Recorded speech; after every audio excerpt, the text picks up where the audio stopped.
Hello, rockers and Mercuryans. Rock Mercury here. Welcome to the Rock Mercury podcast. I am having some juice tonight. A lot of juice.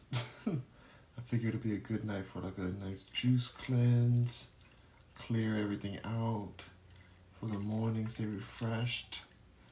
I like to be eating more greens, to be honest. I feel like I've been missing out on my arugula and stuff and some of the things I usually eat when I was eating healthier. I also think I'm going to eat less pancakes and waffle because I don't feel that great from that. And it's Bisquick, so it's not the healthiest thing. Um, so I'm going to do that. I'm going to braid my hair. This is my braiding session. We're going to get all this braided down. I didn't go to the gym today because I am going tomorrow during like the daytime because I want to go to the pool and get some sun rays. The sun was beautiful today. It was just like a really sunny, beautiful day, and I really want to absorb more of that tomorrow at the spa, so I'm gonna do that instead of going tonight. That's just what I'm gonna do. Holly Joe's in the house. Hello, Holly Joe. Holly Joe says, "Rockabye, baby." Yes, I'm gonna be rockabying to sleep soon. I'm very excited to go to sleep tonight. Holly Joe says, "Pancakes and waffles are life." They are, but they need to be healthier, and I just think it's not like the best thing for me to be eating in the morning. Like, I'd rather have like quinoa and amaranth, like and a porridge or some fruit, stuff like that. So I'm gonna drink this juice. Let's shake it up, get all the goodies going. This juice has like oranges, ginger, and some other really goodies in here. Pineapple. Smells great. Got a nice reusable straw. Y'all, it's really good. That's perfect. Y'all, we've been so committed to not having any dishes in our sink lately. I just ran the dishwasher for the nighttime. It feels so good to just like constantly have a clean kitchen. Like every time I go to the kitchen, it's just a clean sink, a clear sink. Like, I don't know, like, it feels amazing. I love the order of it. I live for the order. Holly Joe says, "Is that cold or room temperature?" This is cold, fresh out of the fridge. This is fresh out of the fridge. Very, very cold. And it's been hot today. The mosquitoes are out here. It's hot. I went to go take my mom's car in. It needs 4 new tires. Costs so much money. It costs too much for these tires, you guys. I'm like, oh, we're gonna get like the cheaper tires, but we're like, you can't be getting the cheaper tires when you're going to drive on them for a long period of time. Like, you're just gonna have to come back again and get them refixed, and it's a lot. So we got like the best tires, and it's like $1,000, like legitimately $1,000 to get 4 new tires on this car. I'm like, but whatever. I'm gonna go pick it up tomorrow, so hopefully it works out well. And I don't want my mom like in a situation where she's driving far and like something happens to the tire. Like there was over like 3 nails in the tires. Like, she's a boss. She works in real estate, so there's times where she's in different areas that are development, and so there'll be like nails on the ground and there's different things out there. And I'm like, ooh, you need to not take this car. She needs to take another car there, because I guess any car can have this happen, but it's a lot. I mean, there's so much new development, and there's always going to be some kind of nails that drop because you use a lot of nails to build a house, and so it's going to happen. It's kind of like it's just going to happen. So, thankfully now we have a new warranty where you're able to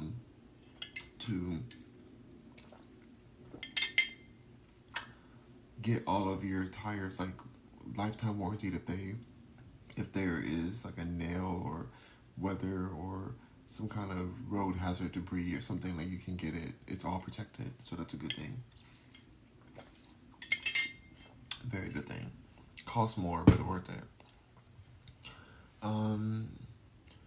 Yeah, it's. But by the way, I love my favorite car shop, you guys, It used to be Pet Boys, but Pet Boys is kind of. I mean, I go if I have to go, but it's kind of hood. You know, it's not hood hood. It's like there's definitely some hood shops that are like, ooh, this is really cretaceous. But this place I love is called Caliber, and it is definitely Caliber. Like it's upper echelon. Like it's like they have such nice chairs and sitting areas. Like you feel like you're in a club, like you're just chilling. And they have a kids play area, which I didn't see any kids in there, but it's just good to know they even had one. Like I wouldn't think to have a kids play area in a what do you call it, a auto shop. Like I just wouldn't think to do that, but they did. It was nice. It looked clean. I'm like, that's good because you don't want your kids playing some dirty thing. So when my nephew gets a little older, maybe he'll go with me and we'll go play in the playpen as my car's getting an oil change or something. I don't know, but it looked clean enough that I would let even my nephew play in it. So because I'm very picky, like I don't want him touching things that are dirty and like there's just so much out there. You gotta be careful with.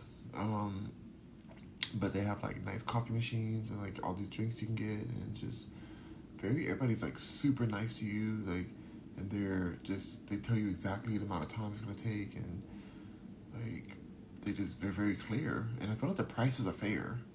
It's just like I was surprised about how much it was gonna be because I haven't got to get new tires for that truck in a long time, and it costs different when you have a truck. The truck is big tires, but anyway, it's a lot. So, um,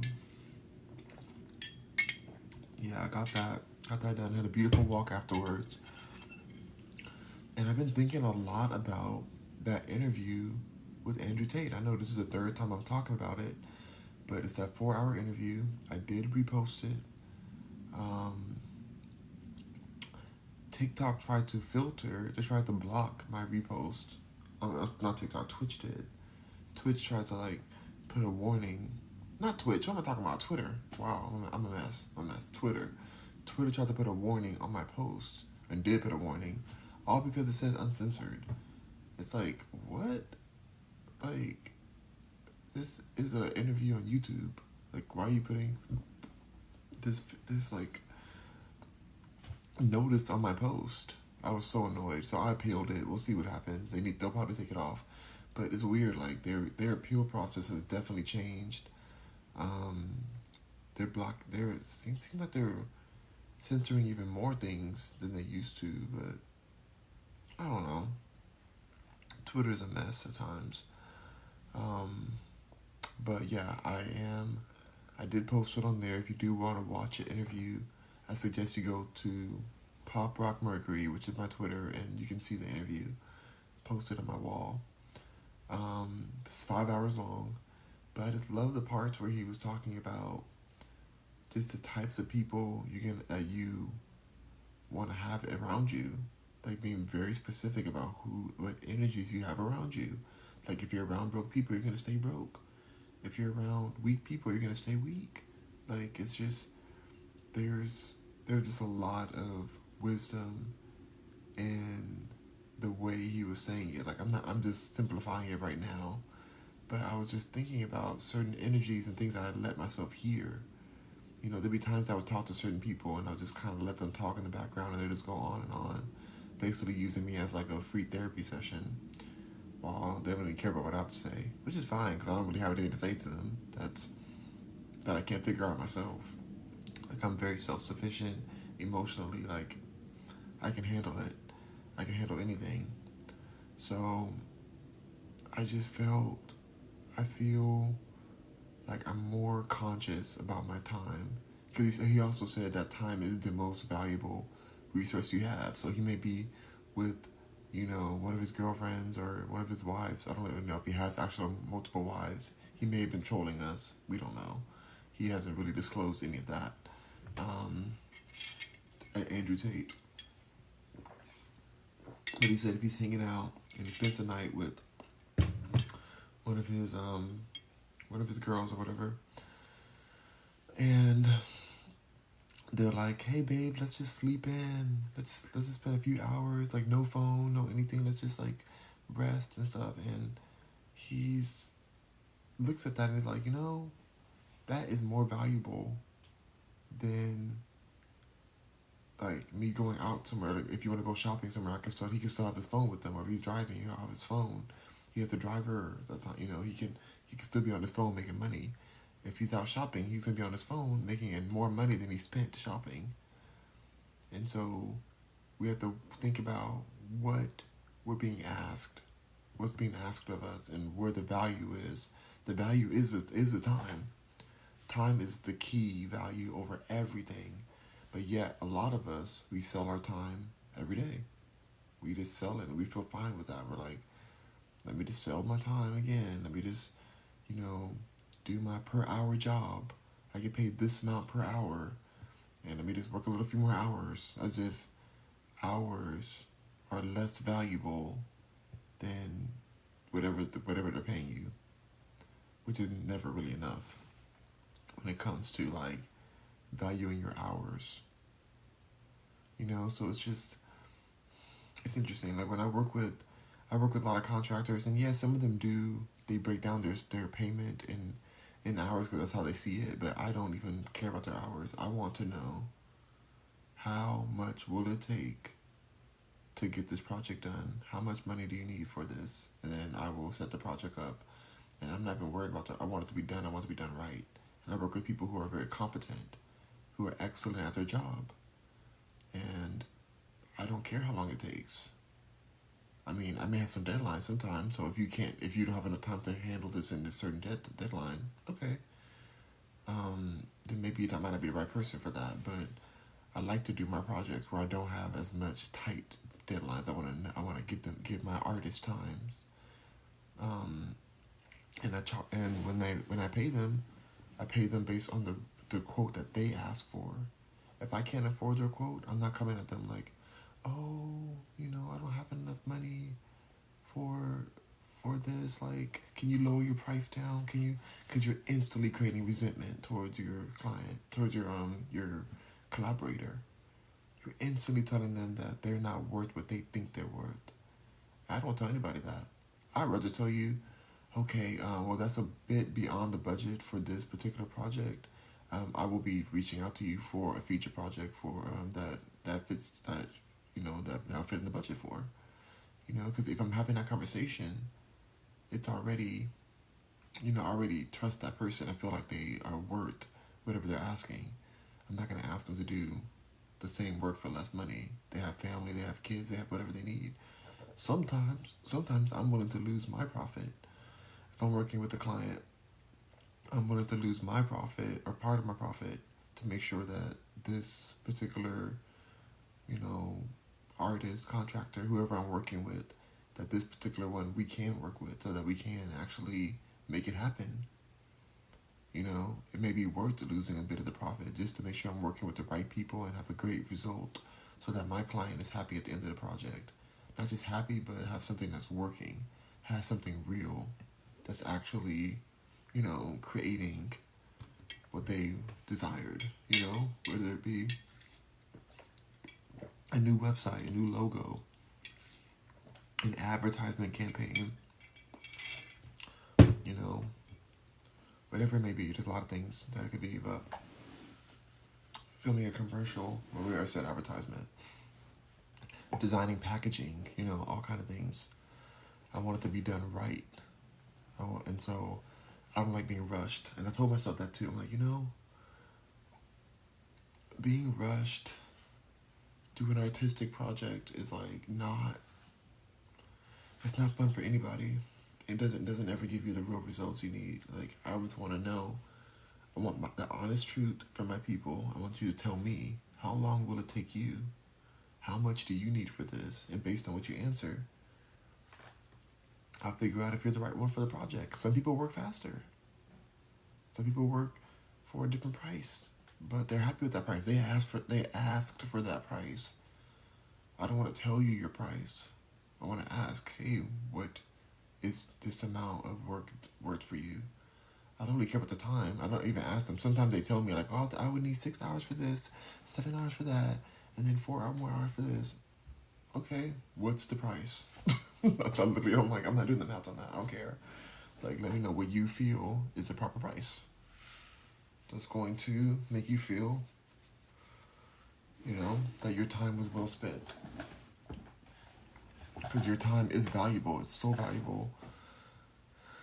And I want you to know the worth of it. The worth of that you feel that is worth. You don't have to break it up in time. I have to buy another project for the whole project. That's how I like to do it. People appreciate it. My team, the people I work with, they appreciate that I don't go back and forth with them. Like, if I can't afford, if this project cannot afford them, it's not in the budget. It's just not in the budget. Nothing about their work. I obviously like your work if I'm reaching out to you. I don't look for cheap people. Like, oh, this person's super cheap. Let's see if they can get this done. No, we're not doing that. Let me get this hair braided. I'm gonna braid this hair all the way up. Oh my gosh. So I'm really focused on what I allow myself to hear, and sometimes I have to stop certain conversations. There's some people I used to talk to every day that I don't talk to anymore. I may have talked to them for years. I don't know. No, sometimes it's not even love lost. It's just like, hey, you're on a different path. Good luck to you, but I'm busy. I'm building right now. I don't have time for negativity and drama and victim stories. I don't care. I just don't care like that. I really don't care about this drama either. I like hearing about some news situations just so I can learn from them. I think it's hilarious, this whole George Santos situation. I don't know if you guys are following it, but there's a congressman who is part of the New York Congress who got voted in, who done lied about everything. I doubt his name is even George Santos. He done lied and lied. He said he went to some college. He didn't go to college at all. He said his parents passed away in, his grandparents passed away in, a certain world war that I won't talk about. They weren't even, that wasn't even the truth. They weren't even part of that. He said he's part of a religion he's not part of. He said he worked at places that they don't even know him at the job. And then he had the audacity to be like, yeah, I definitely embellished my resume a bit. But, everybody does it. I'm talking about a lot of lies.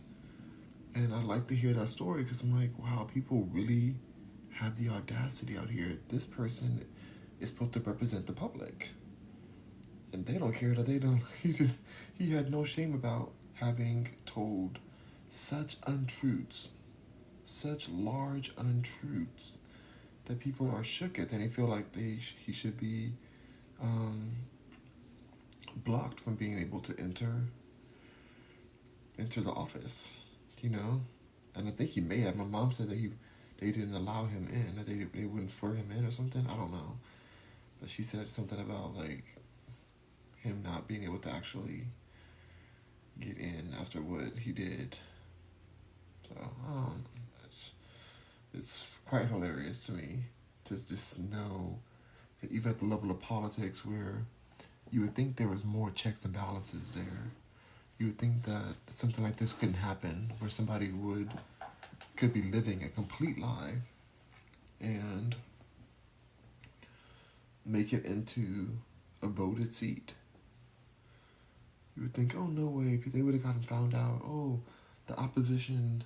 I saw one talk about this. It was a debate, and they were saying that it's kind of the opposition's fault for not running campaigns exposing this person earlier while the voting was still going down. I said, dang, that's deep. No, it's the opposition's fault for, not doing enough research. It's like, what? This person done lied to everybody. How about we just, don't let him in the office, maybe? But I did hear that one point about, yes, there are a lot of liars. A lot of what we know are public figures. They be lying to us about everything. But for some reason, it's the way he did this. It's the way he lied about things that are so public domain searchable. A lot of times these celebrities, they lie about things you can never really find out the truth about. Unless you knew them or knew their family or something, you can't really clock them like that. But he said, I'm gonna lie about stuff you can Google. And that's deep. That's bold. That shows you what a fraudulent system that we're all in that could let this even happen. The fact that it was able to happen is like, whoa. Like, what are we supposed to trust? Who can I run to? More like who do we have to run from? So, I don't know, that there's definitely a lack of integrity.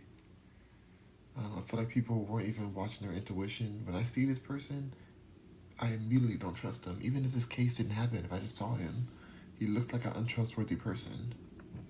George Santos.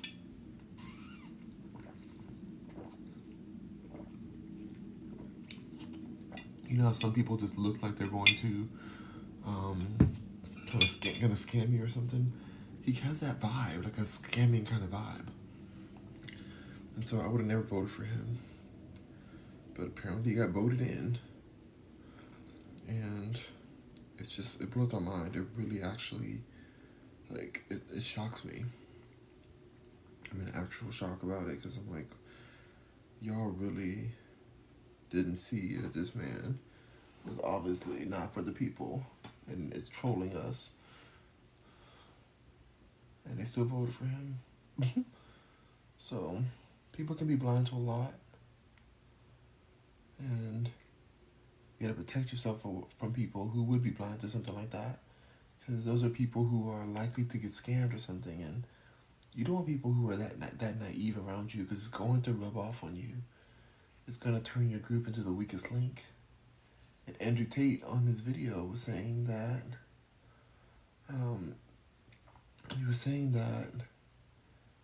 he's constantly going through friends. Like at times he doesn't want any new friends at all, which I totally agree with. He doesn't want any new friends. Like I watched another video about somebody who attacked him after an argument on the phone. The person didn't threaten him on the phone. They followed him, came up and tried to unalive him with a knife. And he thankfully he heard him. He heard the person coming behind him, and he defended himself. And he got injured on the way. He showed one of the scars on his finger. But he also said we need to not be out here. He said two things. One thing, he said that the person who actually went to attack him didn't threaten him on the phone, because they had some back and forth and they had an issue on the texting.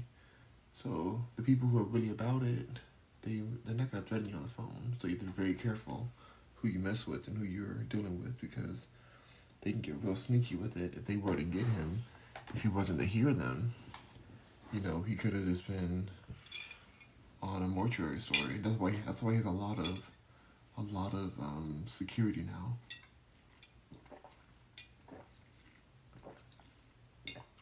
It's a huge deal for him. He said the top thing to purchase is, when you're rich, is a lawyer and security. You can't play that Macho Man vibe as if, oh, I'm big Macho Man, you can't get me, I'm untouchable. It's yeah, you're very touchable. We're human. Things can happen. You want to protect yourself the best you can. Oh, gosh. Want to protect yourself. Nothing wrong with wanting to protect yourself. He also said another thing about the earlier situation, is that earphones. So he wasn't wearing any earphones. A lot of us walk around with headphones, including myself. Not anymore though. But a lot of people walk around their whole lives in the public with headphones. And he said that's dangerous. I say that. He said something else, but to make the words better, that's a dangerous thing to do. That's something that could get you unalived. And that's messed up, to allow some form of technology to distract you to the point that you don't see your surroundings because you think the world's safe and it's all good. Everything's fine. I'm in a great area. It's all good. It's all good. You know, he was in a fine area where he was at. But this person had been watching him and they were enraged about his success and about whatever argument they had.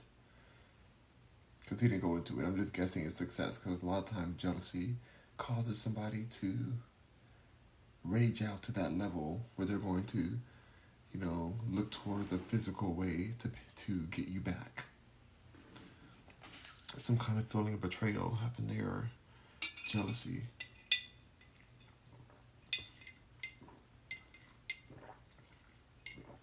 So, be super, super careful with who you associate with.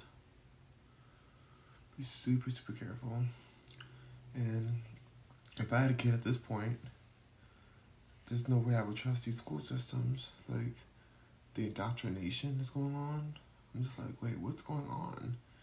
And I know some people don't have a choice. Some people are like, I work, you know, crazy hours. All I have is the school system to take care of my kids. And I get that. That's a lot of people actually who go through that. And I'm thankful they had kids. I'm thankful they're out there. I wish the school system wasn't this controversial, you know. I wish that wasn't the case. But I'm so thankful that everybody's having kids because we need to have kids in this world where our birth rate and stuff is so low.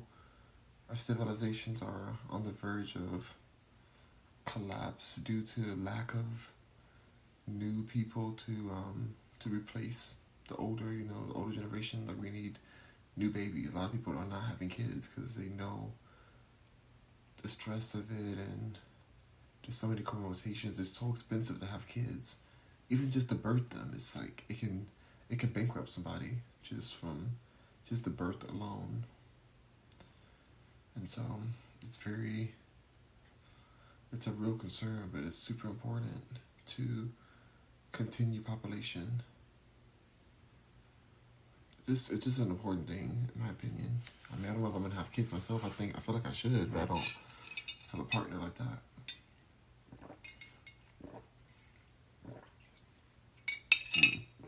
So tasty. But yeah, what I can do now is surround myself with people who are winners. I'm interested in dealing with people who are like actual winners, like who have a winning spirit, who don't even like talking about losses. Like, what is losses? They could be focusing on the next win. Like, why am I talking about losses and what is a loss? A golden mind doesn't even see a loss. You can lose millions of dollars or billions of dollars or whatever. And if you see the lesson within it, even if it's an undesirable thing to experience, the lesson in it may be worth double what you lost. You know, crying about it and being depressed about it forever isn't the way to solve some feeling like that. It just isn't the way to solve it. It's not gonna heal it. Not gonna heal it. I also love, the one thing I really want to talk about that I forgot to talk about earlier was that Andrew Tate refuses to acknowledge, you know, the concept of like depression or anything that would lower him, anything that's negative. A negative way to outlook and see the world. He just refuses it. You know, he's been in down moments. He's felt really bad. He didn't care if he was here or not on the planet. Like, there's been times he had rough times. But he said that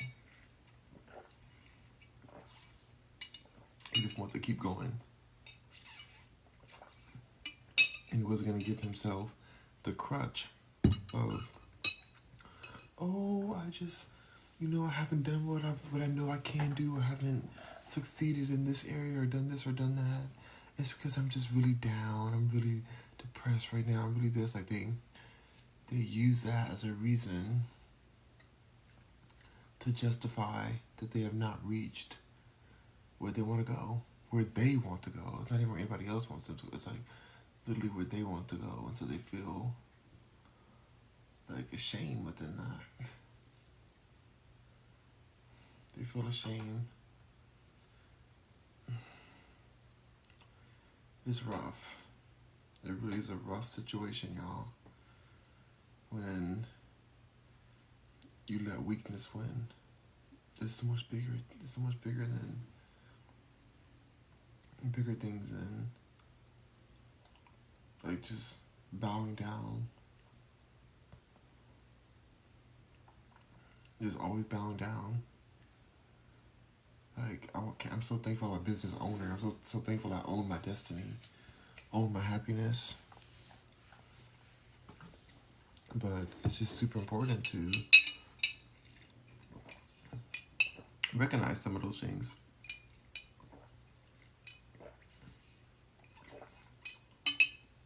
You don't have to subscribe because everybody else is like, oh, so popular, and I'm on these meds for this, and I'm on this med for that, and I'm just such a mess. It's like at some point, that thing you feel like you're doing, that ailment you think you have, becomes just a mask to cover the fact that you haven't got where you want to go. It kind of blocks you and deters you and allows you to live in this fantasy world where somebody cares. Like nobody cares about these things. We're all struggling. This is a rough world. We're mortal beings in a very challenging reality. Of course, it's gonna be scary, and you're gonna be traumatized and feel whatever we're gonna feel. But that doesn't mean that you have to subscribe to a whole life. Like if you're feeling down, you're like, you don't have to subscribe to, well, I'm just a depressed person. No, you may feel down because something down just happened. This is your moment. You're feeling this. That doesn't mean that you as a person now have been branded with this, just like permanent, like, oh, this is who I am. This is what I am because I suffer and I struggle. This is who I am.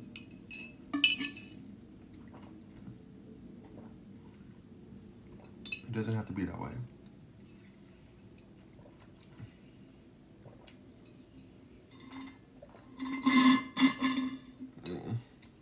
Delicious juice. Oh, I wanted a better burp for you guys. I wanted a real robust burp, but it didn't come out that way. It came out very weak. I'm very disheartened by that burp. It reflects me as a person. I don't want to be a weak burp giver, but I just didn't have it for you guys this time. Hope you guys can learn to forgive me. I will burp more robustly in the future. I'm so ashamed of my lackluster burp, and I will do better for you guys. Rock on, Mercury. Oh, wait.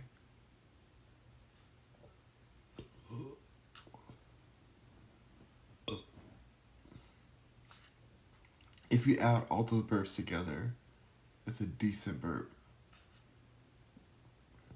How do people burp on command? Like those burps happen because I drink all that juice. But how do people just be burping? Just on command. Like they just be like really like real burps, not even like a fake sound of it, like a real burp. They be burping. I don't know. I don't know how they do it. I need to go to a burping masterclass. Anyway, I'm done. My beard's braided. My hair's braided. It's going to be wonderful in the morning. I'm going to go to sleep soon. I'm so excited. I'm just like ready for that bed. Jump in the bed. Jump in the bed. Jump in the bed. I'm going to sleep so good. I didn't sleep until 5:30 in the morning yesterday. Because I had to go to the airport. My mom got in town at like 3 something in the morning. And then took a while to get there. Took a while to get home. Then I got home and I was like,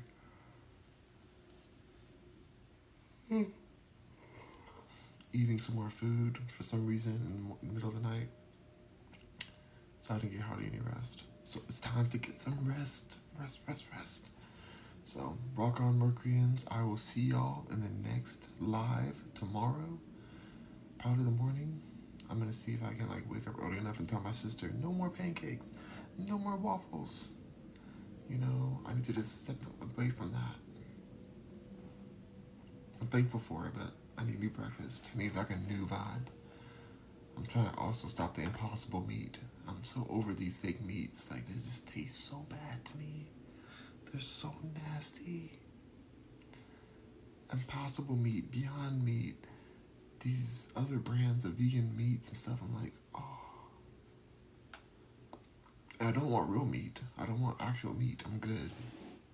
I'm just like, or whether it's vegetables, it's all the processing is getting to me. It's just getting to me. I don't think that's what you're supposed to have all the time. It's expensive too, which is okay, but like it's just like, wow, expensive food that's so processed. I'm just not trying to do that. So I'm gonna jump off of here. Thank y'all so much for being here. Thank y'all for the likes. I got, lots of likes. I appreciate that. I cannot wait to go to sleep. Good night. I'm gonna watch like a YouTube video and then pass out. So rock on, Mercuryans. Have a great night. I'll see you guys tomorrow on the next live. Bye.